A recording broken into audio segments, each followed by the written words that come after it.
Kronologi Brigadir Nur Hadi tewas di kolam renang saat pesta dengan wanita dan atasan.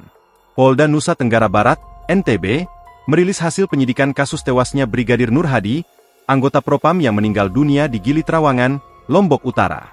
Direktur Ditreskrimum Polda NTB Kombes Pol Syarif Hidayat menyampaikan 3 orang ditetapkan sebagai tersangka dalam kasus ini.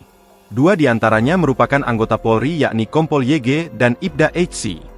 1 lainnya merupakan wanita yang saat itu berada di lokasi. Nur Hadi ditemukan meninggal dunia di Villa Tekek Gili Trawangan, usai berpesta dengan atasannya dan orang wanita.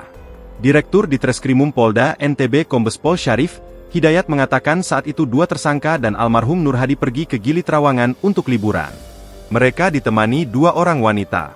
Tiba di lokasi pesta yakni di Villa Tekek, korban diberikan sesuatu yang diketahui merupakan obat penenang.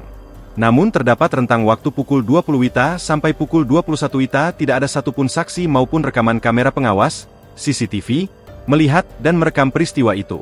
Syarif juga menjelaskan sebelum peristiwa meninggalnya Nur Hadi, korban sempat merayu salah satu rekan wanita dari salah satu tersangka.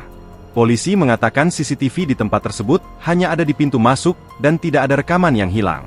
Dari hasil autopsi jenazah, Nur Hadi ditemukan luka akibat benturan benda tumpul serta adanya bekas cekikan. Ahli forensik dari Universitas Mataram Dr. Arfi Samsun mengungkapkan hasil autopsi. Terdapat indikasi penganiayaan terhadap Nur Hadi.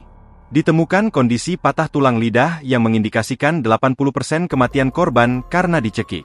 Dekan Fakultas Kedokteran Universitas Mataram ini juga melakukan pemeriksaan penunjang seperti memeriksa paru-paru, tulang sumsum dan ginjal.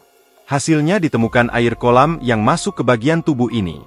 Download Tribun X sekarang, menghadirkan lokal menjadi Indonesia.